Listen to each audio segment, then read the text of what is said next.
Now, I spoke last night about the horrors of bullying and how it's almost impossible to enter the mind and heart of a teenager and know just how isolated and lonely they can feel. Nowhere is safe anymore. Social media creeps even into the family home like some evil, deadly fog, a miasma of filth. A pandemic quickly spreading around the world.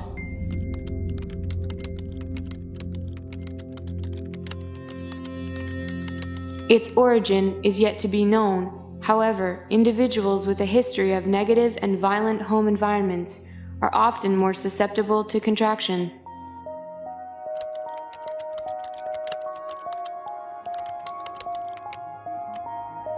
This girl has been infected. She is now host to the virus and risks spreading it to anyone. Well done. But I also said that we must not rely on the state to solve all of our problems. It's not only that it can't do so, but also that when we assume it will, we also assume that we don't have to. If anything, for example, has contributed to family breakdown in US inner cities, it's the replacing of dad, the father, with the government, the state. Dependency on government rather than reliance on dad. Bullying is obviously a complex issue, and we tend to think in simplistic terms when we approach it. I heard a case just this morning on the radio involving not a child, but a grown woman, actually an academic, a professor. She'd posed for her boyfriend in various naked photos. They then broke up, and this idiot swine posted the photos online. He sold them, he sent them to a porn site. There were 3,000 hits on the thing. I'm sorry, the solution is simple. Don't pose naked so that your idiot boyfriend can photograph you. What he did was appalling. What she did was stupid. Look, there are some urban myths here as well, some downright lies. It's gay kids, it's black kids, it's poor kids. Actually, sexuality comes about 8th or 9th on the list of reasons for bullying. And while there are certain communities and subcultures where being gay is certainly an issue, for most schools today, there is little response and a sweeping, sometimes fawning, politically correct support from teachers. Race?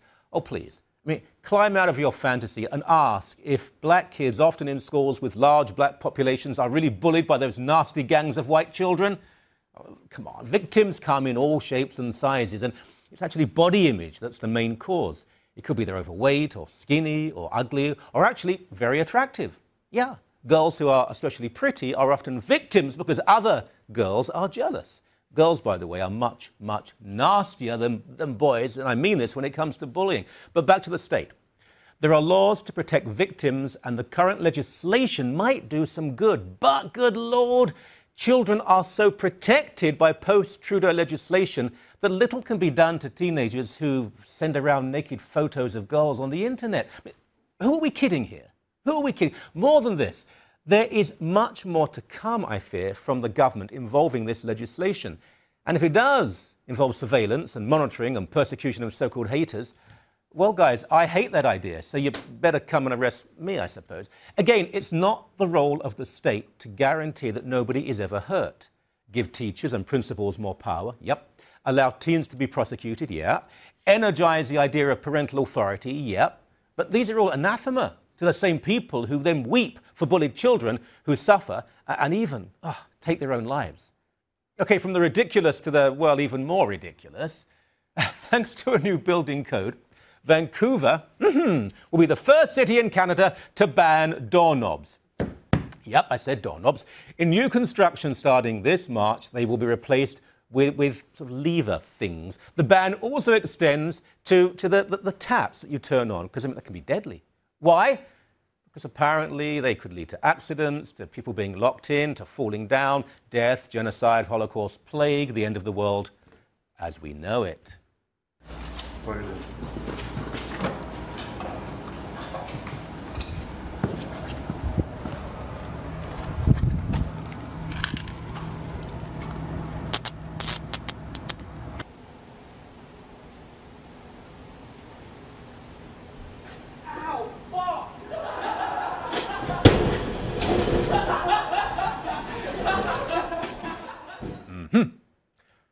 Thank God for the state and that we are being protected from bullies and their doorknob enablers. Look, bullying, that's not funny. It's no joke. It's horribly serious. but we have to approach its solution seriously as well. Consider, don't react. Speak, don't shout. Solve, don't tamper.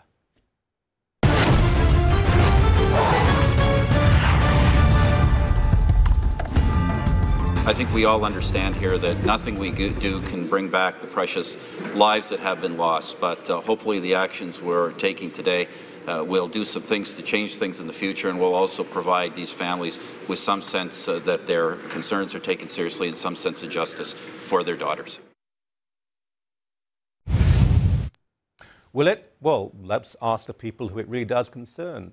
Carol Todd, mother of Amanda, and Ellen Hubley, father of Jamie. An honor to have you on the show. Welcome to you.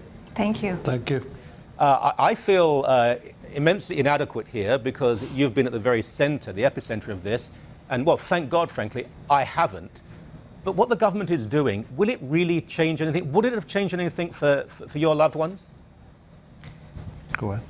I think it would have, because it provides even broader safety net, and I think that, you know what, we have drunk driving laws for a reason, we have seatbelt laws for a reason. We need to make sure that the people who are the perpetrators know what's right and wrong, so that's more black and white than the gray area that we've had. Do you not think, though, that they do know right and wrong, but they just don't care very much?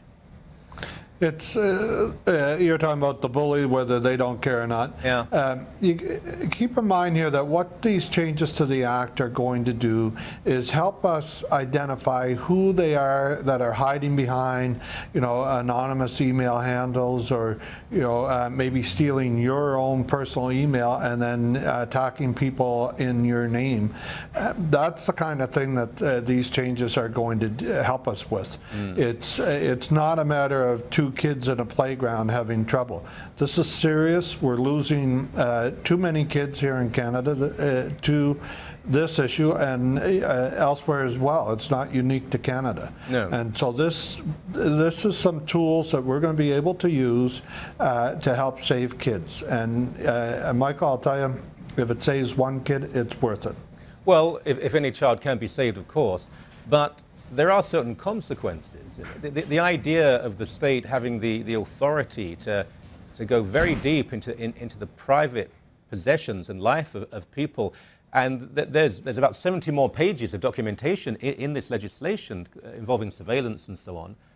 Well, I think it all depends.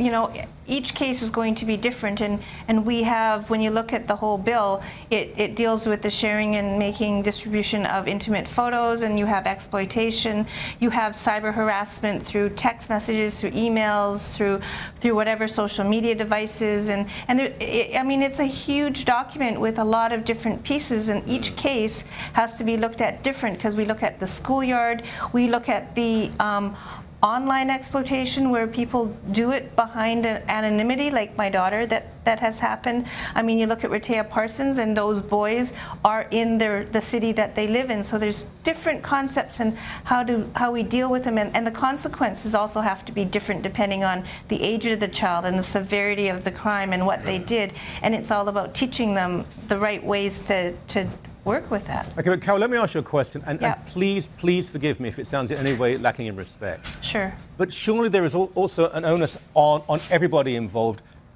No young person should be sending intimate photographs, posing without their clothes on. They have to know this is not the way that one reacts. I mean, I mentioned in the monologue an academic, a professor who did such a thing. Now, she's a grown woman. I think she was an idiot. For a child, it's different, of course, but still, they're opening up the doors to these people who will exploit them.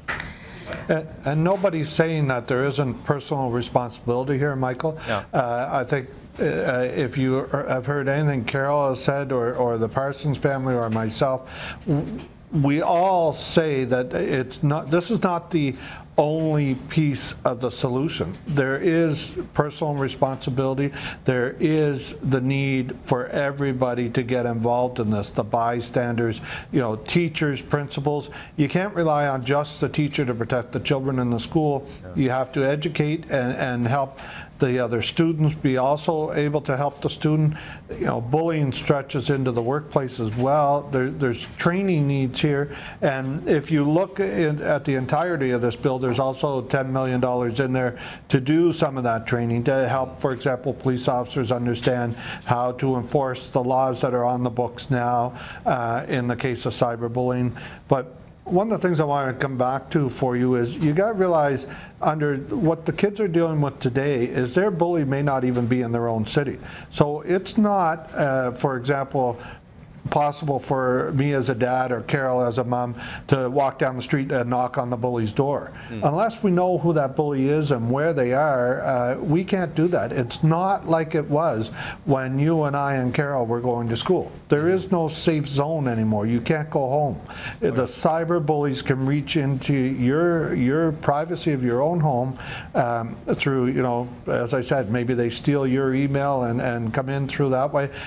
You know, they might be texting through the phones. There's all different ways they're trying to get at our kids, and sometimes it's, you know, 45-year-old 400-pound men sitting in the basement of their mother's houses attacking 13-year-old girls. That has to stop. Well, nobody should be supporting it. This is a good bill to stop it. Now that's something different, and if it's something which involves a sexual attraction, if it's pedophilia related, there are already laws. But let me put this to you, because conventional bullying still goes on, and the complaint we hear, and I'm sure you've heard this time and time again, is if it's a physical bullying or intimidation, the teacher's hands are tied. If they bring the police in, it's not the fault of the police. There's not much they can do. These kids are moved from school to school if there's any reaction. Principals are often nervous because if they say there's a bullying problem, it looks bad on them.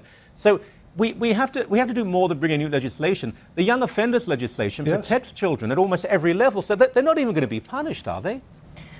Well, you know what, ultimately we hope that we don't get to that end, and that's why the education piece is so important, where we teach the kids how to be kind and how to be nicer. It's called social emotional learning at this point. Oh, let me stop you there one second. I mean, social and emotional learning, I mean, do we really think that if we put enough money in and enough counsellors, that kids who are little, well, I can't say the word on TV, they're suddenly going to change their way? Bad kids will be bad kids.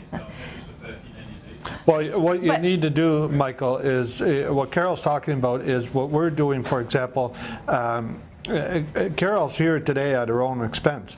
The families here are putting a lot of their own resources and efforts into speaking to other people so that they understand what happens in the worst case scenario when you lose children.